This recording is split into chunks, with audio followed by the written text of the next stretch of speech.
Hello everyone, welcome to my YouTube channel. दोस्तों, आज हम लोग यूपीएससी सीएससी 2026 का जीएस फर्स्ट का आंसर की देखेंगे। जो पहला प्रश्न है वो है, तुंगराहुआ ज्वालामुखी जिसे वर्ष 2025 में यूनेस्को द्वारा एक वैश्विक भू उद्यान घोषित किया गया था, निम्नलिखित में से किस देश में है? तो इसका इक्वाडोर होगा। पहले का है। आगे हम सिर्फ आंसर देखेंगे कि कौन सा ऑप्शन करेक्ट है। दूसरा जो क्वेश्चन है उसका जो करेक्ट ऑप्शन है वो है ऑप्शन नंबर बी। एक और दो दोनों इनमें से बताना था कि कौन सा कथन सही है, और पहला और दूसरा दोनों कथन सही है तो इसका ऑप्शन बी करेक्ट हो जाएगा। अगला तीसरा नंबर क्वेश्चन है, अंडमान और निकोबार द्वीप समूह की जलवायु के संदर्भ में निम्नलिखित में से कौन सा कथन सही है बताना है। तो जो पहला कथन है और जो दूसरा कथन है वो दोनों कथन सही है, तो इसका करेक्ट आंसर हो जाएगा ऑप्शन नंबर बी। अगला क्वेश्चन फोर्थ नंबर है, निम्नलिखित में से कौन से भौगोलिक लक्षण अथवा परिघटना भारतीय प्रायद्वीपीय खंड से संबंध है? तो पहला और दूसरा का संबंध जो है प्रायद्वीपीय खंड से है, तो इसका भी correct answer option number B हो जाएगा। एक और दो दोनों ही कथन सही है। नीचे ये सारे क्वेश्चन इंग्लिश में दिए गए हैं जिन्हें आप देख सकते हैं। आगे हम क्वेश्चन पे चलते हैं। क्वेश्चन नंबर 5, इसमें बताना है कि भारत सरकार के सागरमाला कार्यक्रम के संदर्भ में निम्नलिखित में से कौन सा कथन सत्य है? तो जो कथन है पहला और कथन दूसरा, ये दोनों ही कथन सत्य हैं, और तो इसका ऑप्शन जो हो जाएगा वो ऑप्शन नंबर बी हो जाएगा। एक और दो इनमें दो कथन दिए गए और उनमें से विचार करके बताना है कि कौन सा जो कथन दिया गया है वो सही है। तो जो नीचे आया है संबंध एक और दो, ये दोनों सही है, तो ऑप्शन नंबर बी इसका करेक्ट। अगला है जो 6 नंबर, इसका भी जो करेक्ट आंसर होगा वो बी होगा। एक और तीन जो है इसका कथन वो सही है। अगला है, ताई होम राज्य द्वारा निर्मित और यूनेस्को द्वारा विश्व धरोहर स्थल के रूप में सम्मिलित मोई दामों के संबंध में निम्नलिखित में से कौन सा कथन सही है? इसका जो करेक्ट, इसमें केवल कथन तीन सही है, तो इसका करेक्ट ऑप्शन हो जाएगा सी। अगला क्वेश्चन की तरफ जब हम चले, क्वेश्चन नंबर 8, ये जो दिया गया है, फ्रांस में जून 2025 में आयोजित संयुक्त राष्ट्र महासागर सम्मेलन में संयुक्त राष्ट्र के खाद्य और कृषि संगठन ने समुद्री और महासागरीय मुद्दों, विशेष रूप से समुद्र उत्थानशील आजीविका और ब्लू ट्रांसफॉर्मेशन हेतु साधारणीय मत्स्य पालन और जल कृषि पर सशक्त विचार व्यक्त किए। इनमें जो सही कथन है वो बताना है कि खाद्य और कृषि संगठन द्वारा ब्लू ट्रांसफॉर्मेशन के लिए प्रस्तावित बेहतर चार के बारे में निम्नलिखित में संयोजनों में से कौन सा संयोजन जो है वो सत्य है? तो इनमें से केवल ऑप्शन बी करेक्ट है, तो आठवें का करेक्ट ऑप्शन हो जाएगा बी।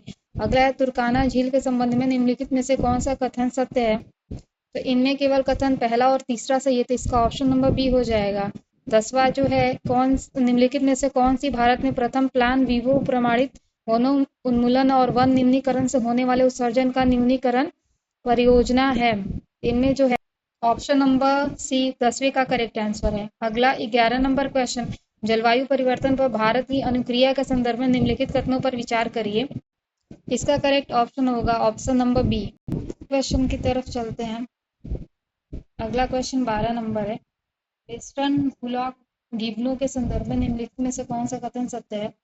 इसका भी करेक्ट आंसर जो होगा बी होगा। एक और दो दोनों कथन सत्य हैं। अगला है, निम्नलिखित में से कौन सा जलवायु अनुकूलन के संदर्भ में गरान मैंग्रोव पारिस्थितिक तंत्रों के संरक्षण हेतु तर्काधार की सर्वोत्तम व्याख्या करता है? इसका ऑप्शन नंबर डी होगा, केवल तीन। अगला जो है 14 नंबर क्वेश्चन, इसका जो करेक्ट ऑप्शन होगा ये होगा ऑप्शन नंबर डी, केवल तीन। अगला जो है, निम्नलिखित सूचना के आधार पर भारतीय महाद्वीप की नदी को पहचानिए। इसका करेक्ट ऑप्शन होगा ऑप्शन नंबर सी, सतलज। अगले क्वेश्चन पे चलते हैं जो हमारा है 16 नंबर क्वेश्चन, भारतीय राज्यों के संदर्भ में निम्नलिखित में से कौन सा कथन सही नहीं है? हमें ये बताना है कौन सा कथन सही नहीं है। इसका होगा ऑप्शन नंबर सी, दूसरा और तीसरा। अगला क्वेश्चन है, मंगोलिया में प्रत्येक वर्ष नागालैंड के दोयंग झील में अमूर बाजों के आगमन के संदर्भ में निम्नलिखित में से कौन सा कथन सत्य है? तो इसका जो ऑप्शन नंबर डी, केवल तीन। अगला क्वेश्चन है, राष्ट्रीय सतत कृषि मिशन के अंतर्गत वर्षा सिंचित क्षेत्र विकास पहल का उद्देश्य निम्नलिखित में से कौन सा है? इसका ऑप्शन नंबर होगा ऑप्शन नंबर डी, केवल तीन। अगला जो 19 नंबर क्वेश्चन है, इसका जो होगा करेक्ट ऑप्शन नंबर सी, एक और दो दोनों। 19 का ऑप्शन नंबर सी। अगला जो है 20 नंबर, इसका जो करेक्ट ऑप्शन होगा ये होगा बी, 1 और 3। आगे का क्वेश्चन जो है हमारा 21 नंबर क्वेश्चन है। इसका जो करेक्ट ऑप्शन हो डी, केवल 3। 22 का जो होगा वो करेक्ट ऑप्शन होगा बुद्ध का ध्यान, 22 का ए नंबर होगा। 23 जो होगा उसमें बताना है कि नदियों के आधुनिक नाम क्या है, इनमें कौन सा नील सुमेलित है। तो इसका जो करेक्ट ऑप्शन केवल 3 नंबर, ऑप्शन नंबर सी। अगला है अमरावती स्तूप और उसकी उद्भूत मूर्ति कला के बारे में निम्नलिखित में से कौन सा कथन सत्य है। इसका करेक्ट ऑप्शन नंबर बी, केवल 1 और 3। अगला है 25 नंबर क्वेश्चन, प्रारंभिक ऐतिहासिक तमिलकम में राजा और उसकी वंशावली के निम्नलिखित में से कौन सा युग्म सुमेलित नहीं है। ऑप्शन नंबर सी, 1 और 3। अगला जो क्वेश्चन है हमारा 26 नंबर क्वेश्चन है। इसमें है कि इसका जो 26 नंबर होगा इसका करेक्ट ऑप्शन 1, 2 और 4, इसका option number B correct answer होगा। और अगला नंबर है 27, इसका जो करेक्ट ऑप्शन होगा 2 और 3, ऑप्शन नंबर ए। 28 का जो होगा इसका करेक्ट आंसर होगा कि इसका जो करेक्ट आंसर होगा वो होगा 1, 2 और 3, ऑप्शन नंबर डी। 29 जो है कर्नाटक के विख्यात शास्त्रीय गायक पंडित मल्लिकार्जुन मंसूर किस घराने का प्रतिनिधित्व करते हैं। तो ये होगा जयपुर घराना, जयपुर अतरौली घराना, ऑप्शन नंबर डी। अगला है 30 क्षेत्र पत्नी शब्द निम्नलिखित में से कौन से ग्रंथ से उद्भूत हुआ है। तो इसका जो होगा अथर्ववेद, ऑप्शन नंबर बी। आगे क्वेश्चन देखते हैं। आगे का क्वेश्चन है 31 नंबर। ये है कि निम्नलिखित में से कर्नाटक संगीत के किस राग का हिंदुस्तानी संगीत के राग बिलावल से मेल है। ऑप्शन नंबर डी, धीर शंकराभरणम। 32 नंबर है हिल्टन यंग कमीशन 1926 द्वारा कृत्रिम रूप से निर्धारित की गई रुपए स्टर्लिंग विनिमय दर को ब्रिटिश सरकार द्वारा निम्नलिखित में से किस कारण से अंगीकार किया गया था। तो इसका option number A correct answer हो जाएगा। 33 नंबर है, इसका जो करेक्ट ऑप्शन होगा वो होगा ऑप्शन नंबर सी, 1 और 2 दोनों। और 34 नंबर जो क्वेश्चन है कि निम्नलिखित में से किन मंदिरों में नागर शैली के शिखर हैं। तो इसका जो करेक्ट आंसर होगा 2 और 3, ऑप्शन नंबर बी। जैन धर्म में मान्यता प्राप्त जीवन के अस्तित्व के 4 मुख्य रूपों में निम्नलिखित में से कौन सा सम्मिलित नहीं है। तो इसका जो होगा ऑप्शन नंबर बी, यक्ष। 36 नंबर, बाघ गुफाओं में विद्यमान हलील सालस्य चित्र क्या प्रदर्शित करता है। इसका ऑप्शन नंबर ए होगा एक आनंदमय लोक नृत्य। आगे क्वेश्चन पे चलते हैं। आगे का क्वेश्चन है 37 नंबर। इसका जो करेक्ट ऑप्शन होगा वो होगा ऑप्शन नंबर डी, 1, 2 और 3। 38 नंबर क्वेश्चन जो है इसका जो करेक्ट ऑप्शन होगा ये होगा ए नंबर, 1 और 2। 39 नंबर जो है इसका जो करेक्ट ऑप्शन होगा सी नंबर होगा। एका आंदोलन और बारदोली सत्याग्रह के बारे में कथन सत्य कौन सा ये बताना है। तो इसका ऑप्शन नंबर सी होगा। 40 जो क्वेश्चन है इसका जो करेक्ट ऑप्शन होगा वो होगा 1, 2 और 3, ऑप्शन नंबर बी। आगे क्वेश्चन पे चलते हैं 41 नंबर पे। जो 41 नंबर का क्वेश्चन है ये है ब्लॉकचेन प्रौद्योगिकी की विशेषताओं के संबंध में निम्नलिखित में से कौन सा कथन जो है वो सही है, हमें ये बताना है। ऑप्शन नंबर सी इसका करेक्ट आंसर होगा, 1, 2 और 4।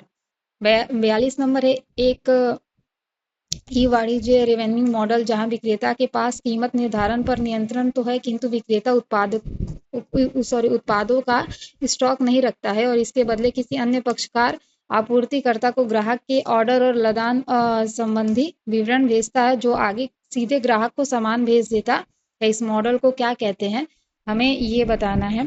तो इसका जो option number A, drop shipping model. 43 number question जो है इसका जो करेक्ट ऑप्शन हो जाएगा वो हो जाएगा सी, पहुंच, उपयोग और गुणवत्ता।